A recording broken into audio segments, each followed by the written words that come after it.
کل ہم نے بات کی پہلے جو اس سے ہم کچھ پوائنٹس نکالیں. آج بھی رمضان سے کنیکٹڈ، رمضان کا جو مقصد ہے اس سے جو کنیکشن ہے اس سے کچھ پوائنٹس نکالنے ہیں انشاءاللہ.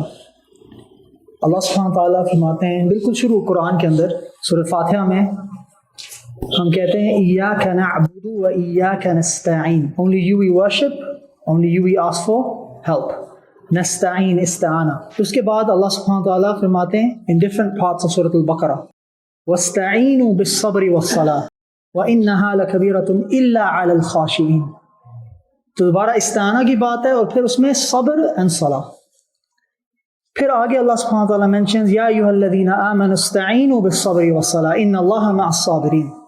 Again ایک ریکرنگ پیٹرن. اس سے ہم ایک چیز یہ سیکھ سکتے ہیں کہ جب ہم کہتے ہیں کہ ایاک نعبد، اللہ سبحانہ تعالیٰ کو ایاک نعبد، ہم صرف تیری عبادت کریں گے، تو کیا اللہ سبحانہ تعالیٰ کی جب ہم اطاعت کرتے ہیں کیا آزمائشیں آتی ہیں یا نہیں؟ آتی ہیں. تو ہم کس سے مدد مانگیں گے؟ اللہ سبحانہ تعالیٰ سے. اس سے ایک کنیکشن ہے، اللہ سبحانہ تعالیٰ سے مانگیں گے. کبھی ہمیں پرابلم جو ہے خود اپنی فیملی ممبر سے ہوتی ہیں. فیملی ممبر جو ہیں حجاب سے روک رہے ہوتے ہیں، داڑھی سے روک رہے ہوتے ہیں، کہہ رہے ہوتے ہیں کہ رشتہ نہیں ہوگا لیس یہ ریکوائرمنٹس نہ ہو. تو اس میں کس سے آپ نے ہیلپ مانگنی ہے؟ اللہ سبحانہ تعالیٰ سے. اور جب ہم چاہ رہے ہیں کہ ہم اللہ سبحانہ تعالیٰ کی اطاعت کریں، صبر، تو یہ بھی تقویٰ کے ساتھ اس کی ایک کنیکشن ہے. یہ ایک چیز سمجھنے والی ہے. صبر کے اندر کیا کیا آتا ہے؟ ایک تو چیز ہمارے سامنے کلیئر ہے کہ صبر یہ ہے کہ جو آزمائش آپ کے اوپر آئے اس کے اوپر آپ صبر کریں. لیکن صبر کے اندر یہ بھی ہے کہ اللہ سبحانہ تعالیٰ کی عبادت میں بھی ہم صبر کریں. کل شیخ عبداللہ نے ایک چیز ذکر کی تلاوت کے بارے میں، کہ ہم کبھی چاہتے ہیں کہ قاری کی بس آواز پیاری ہو، ہم بھول جاتے ہیں کہ قرآن میں پڑھا کیا جا رہا ہے. یہ نہیں دیکھ رہے کہ تجوید ٹھیک ہے، قرآن کا مطلب اس میں کیا ہے، بس کہہ رہے ہیں آواز کے پیچھے مطلب feeling good, I have a feeling good, good feeling. Brothers یہ بہت امپورٹنٹ پوائنٹ ہے. ہم اللہ سبحانہ تعالیٰ کی عبادت کریں یا ہم گڈ فیلنگ کی عبادت کر رہے ہیں؟ سوچنے والی بات ہے نا، کہ اگر ہماری صرف یہ چیز ہے کہ ہاں ہمیں مزہ آتا ہے، تو لوگ ونعوذ باللہ اس چیزوں میں بدعت میں پڑ جاتے ہیں، کیوں کہتے ہیں کہ دیکھیں ہمیں دل کو بڑا سکون ملتا ہے. یہ چیز ہمیں یاد رکھنی ہے کہ اللہ سبحانہ تعالیٰ کی اطاعت میں ہم نے صبر کرنا ہے. یہ ایک چیز ہے. دوسری چیز یہ ہے کہ جو آزمائشیں آئیں گی اس کے اوپر ہمارا صبر ہوگا، ٹھیک ہے، دوسری چیز. تیسری چیز کیا ہے؟ جن چیزوں سے اللہ سبحانہ تعالیٰ نے ہمیں روکا ہے اس کے اوپر ہمارا صبر ہو. یہ ادھر بھی تقویٰ آتی ہے دوبارہ. یا ایھا الذین آمنوا کتب علیکم الصیام کما کتب علی الذین من قبلکم لعلکم تتقون. تقویٰ کی کل بھی بات کی تھی. پھر آگے اللہ سبحانہ تعالیٰ ہی مینشنز یا ایھا الذین آمنوا ادخلوا فی السلم کافہ، اسلام میں پورا کا پورا داخل ہو جاؤ. آپ نے کبھی کوشش کی ہے کہ کوئی گاڑی چل رہی ہے اور آپ آدھا پاؤں باہر ہو آدھا پاؤں اندر ہو، کیا ہوگا آپ کا؟ پورا کا پورا آپ اسلام میں تسلیم انٹر. اور یہ ہمارے جو فور فادر ہیں ابراہیم علیہ السلام، یہ ان کی سنت ہے. when it was said to him، جب ان کو کہا تھا Aslam, what did he say؟ اسلمت لرب العالمین، فل سبمیشن.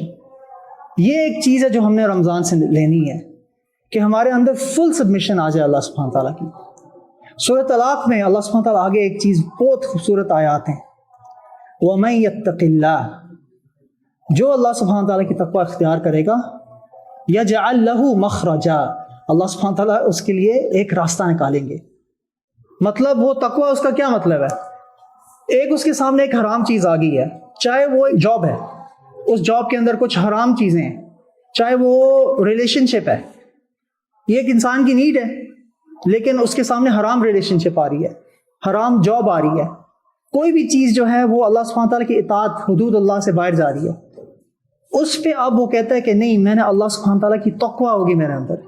اللہ سبحانہ تعالیٰ کہتے ہیں وَمَن يَتَّقِ اللَّهَ، جو اللہ سبحانہ تعالیٰ کی تقوی اختیار کرے گا، يَجْعَلْ لَهُ مَخْرَجًا، وہ اس کے لیے راستہ نکالیں گے. آپ امیجن کریں یہ کمرہ بالکل بند ہے، ایک بھی دروازہ نہیں ہے، يَجْعَلْ لَهُ مَخْرَجًا، اللہ سبحانہ تعالیٰ اس کے لیے راستہ نکالیں گے. وَيَرْزُقُهُ مِنْ حَيْثُ لَا يَحْتَسِبُ، اور وہ اللہ سبحانہ تعالیٰ اس کو ادھر سے رزق دیں گے جدھر اس کا گمان بھی نہیں ہے. آپ امیجن کریں گمان کا کیا مطلب ہے؟ آپ اس کے بارے میں سوچیں. ہم سب اپنی فائنینشیل اگر سچویشن کے بارے میں سوچیں تو بندہ کہتا ہے چلے میرے پاس جاب ہے, گھر میں اتنا مے بی زیور ہے, گولڈ ہے, گاؤں میں اتنی پراپرٹی ہے, تو اس کے ذہن میں کوئی بھی اسٹاک لیا ہوا ہے کہیں, تو اس کے ذہن میں ہوگا یہ میری فائنینشیل ایسٹس ہیں. جو اس کے گمان میں بھی نہیں ہے نا, اللہ سبحانہ تعالیٰ اس کو ادھر سے رزق دیں گے. یہ ایک جنرل رول ہے برادرز, چاہے ریلیشن شپ ہو, چاہے جاب ہو, کوئی بھی چیز ہے. اگر آپ اللہ سبحانہ تعالیٰ کو ایک دفعہ آپ ٹرائی تو کریں نا, اللہ سبحانہ تعالیٰ کو توکل, ہیو توکل اللہ سبحانہ تعالیٰ, یہ چیز ہمیں مل جائے نا رمضان سے, لعلکم تتقون, ہمارے اندر یہ تقوی آ جائے. یہ ایک ہمارا مینٹل فیصلہ ہے کہ جو چیز جو ہے اپنی زندگی کس طرح گزارنی ہے, جو اللہ سبحانہ تعالیٰ نے حلال کیا ہے وہ میں قبول کرتا ہوں, جو چیز اللہ سبحانہ تعالیٰ نے حرام کی ہے, جو چیز حرام ہے وہ میرے لیے ان ایکسیپٹیبل ہے, وہ ان ایکسیپٹیبل ہے میرے لیے. یہ چیز ہم سیکھ جائیں نا تو برادرز یو ول سی کہ ہمارے اندر خوشی ہوتی ہے, وہ بھی نیچرلی ہمیں مل جائے گی. اب صبر اینڈ صلاح کی بات کی تھی نا, اس کے بارے میں there is beautiful hadith of the Prophet صلی اللہ علیہ وسلم. He mentions صبر اینڈ نور. ایک حدیث میں رسول اللہ صلی اللہ علیہ وسلم he mentions that والصلاة نور, صلاح جو ہے وہ نور ہے. صدقہ والصدقۃ برہان, اور صدقہ برہان ہے, مطلب وہ ایک انسان کی, ایک مومن کی ایک برہان ہے کہ وہ اس کا آخرت کے اندر بلیف ہے کہ وہ صدقہ دے رہا ہے. اور پھر والصبر ضیاء, اور صبر جو ہے وہ بھی روشنی ہے, دیا جو ہم کہتے ہیں ضیاء الحق جو نام ہے. تو اب کوشچن یہ ہے کہ نور بھی روشنی ہے, ضیاء بھی روشنی ہے, تو ان روشنیوں میں کیا فرق ہے؟ سب سے پہلے ہم یہ سمجھیں کہ روشنی سے ہمیں ملتا کیا ہے. آپ امیجن کریں کہ آپ اپنے بیڈ روم میں, لائٹ بند ہے رات کو, فون بھی بند ہے, آپ نے کیا کرنا ہے, اپنے بیڈ سے آپ نے لائٹ سوئچ تک جانا ہے. وہ چند قدم جو ہیں, ان قدم لینے کے لیے کیا پتا آپ بستر سے آپ کی ٹکر لگے, کرسی سے ٹکر لگے, اور آپ لائٹ سوئچ پہ پہنچتے ہیں اور آپ کہتے ہیں یہ کتنا فاصلہ تھا, اس کا کیا ریزن تھی, what was the reason, کیونکہ ہدایت نہیں تھی, لائٹ نہیں تھی. جب انسان کے پاس زندگی کے اندر نور ہوتا ہے نا, قرآن کا بھی ایک نام نور ہے, تو اس کو پتا ہوتا ہے میں نے کیا کرنا ہے. آج کل جتنا بھی بندہ پڑھا لکھا ہو دنیا کے لحاظ سے, وہ کہتے ہیں کہ میں کنفیوزڈ ہوں, میں کیا کروں. تو اللہ سبحانہ تعالیٰ ہمیں کیا دیں گے, نور دیں گے. تو اب صبر اور صلاح کو دیکھیں تو ایک آیت ہے سورہ یونس کے اندر, اس میں اللہ سبحانہ تعالیٰ جب سورج کی بات کرتے ہیں, سورج کو کہتے ہیں کہ یہ ہے ضیاء. سورج, مجھے یہ بتائیں برادرز, سورج گرم ہے یا ٹھنڈا ہے؟ گرم ہے. تو صبر ایک روشنی ہے لیکن گرمائش ہے, مشکل ہے, صبر کرنا ہوگا, آسان چیز نہیں ہے.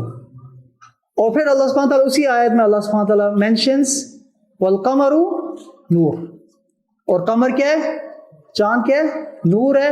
اور چاند کیا, گرم ہوتا ہے یا ٹھنڈا ہوتا ہے؟ تو صلاح جو ہے نا وہ بھی ایک روشنی ہے لیکن وہ ایک ٹھنڈی روشنی ہے. جیسے آپ صلی اللہ علیہ وسلم فرماتے تھے کہ نماز ان کے لیے کیا ہے, آنکھوں کی ٹھنڈک. تو یہ دو چیزیں ہیں نا, ہم اگر ان دو چیزوں کو پکڑ لیں تو ہم دیکھیں گے ہمیں اس دنیا کے اندر بھی ہدایت ملے گی. قیامت والے دن جس دن نور کی ضرورت ہوگی اس دن بھی ہمارے پاس نور ہوگا. تو اللہ سبحانہ تعالیٰ ہمیں تقویٰ دے, آمین یا رب العالمین. سبحانک اللہم و بحمدک, اشہد ان لا الہ الا انت, استغفرک و اتوب الیک.